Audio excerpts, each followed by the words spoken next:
If you've ever looked at your QuickBooks file and thought, something's off, but I don't know what, you're not wrong. That feeling where the numbers don't quite add up, the reports don't tell you what you need to know, and you're not sure who to ask or where to even start, that's not a you problem, it's a structure problem.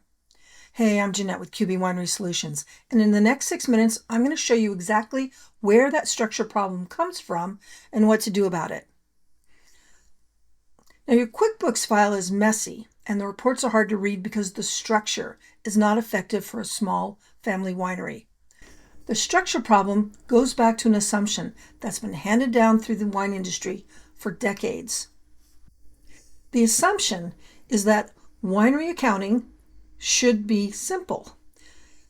Back in the day, vineyard owners started wineries, and for a vineyard just growing and selling grapes, the accounting is really simple. Simple operation, simple books.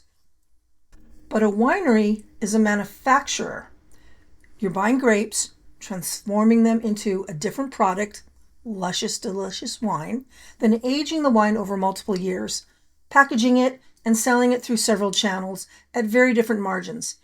The accounting is fundamentally more complex, and the books need to reflect that. The problem is that nobody told the wine industry. The simple vineyard approach got handed down from CPA to bookkeeper to new owner, and it became just how wineries do it. So when things don't add up, the instinct is to think you're doing something wrong, when really the structure was never built for how your winery actually works. Now there's a second false assumption, but first, a little bit of history. For a long time, the dominant software in the wine industry was a program called AMS. It was built specifically for wineries, and because it was the only real option available, its workflow became the wine industry standard. When QuickBooks came along, many small wineries switched software, but they brought their AMS habits with them. Now, there's nothing wrong with AMS. Many larger wineries still use it today. But AMS was designed more than 50 years ago when computer systems worked very differently than they do today. As the technology evolved, the workflows that made perfect sense in AMS didn't always make sense in QuickBooks. The result is that many wineries are still using processes that exist because of how AMS worked, not because they're the most effective way to use QuickBooks.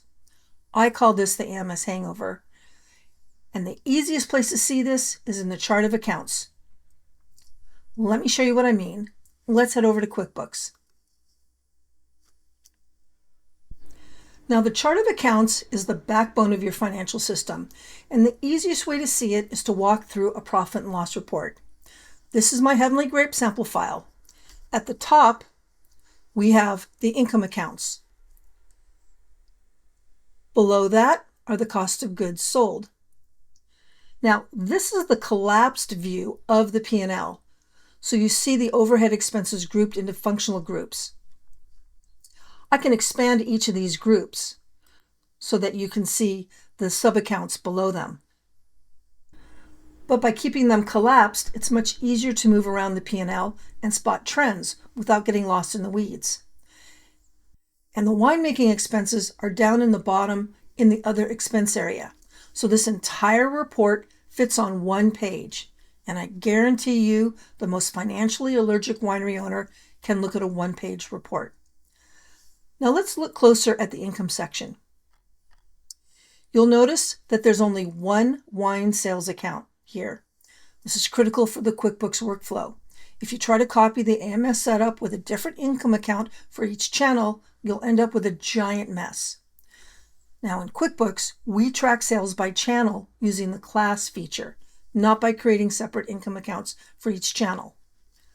So to display this by class, we go Show Columns by Class. And this report breaks out wine sales by channel automatically. The tasting room, wine club, wholesale, and it shows the gross profit by channel.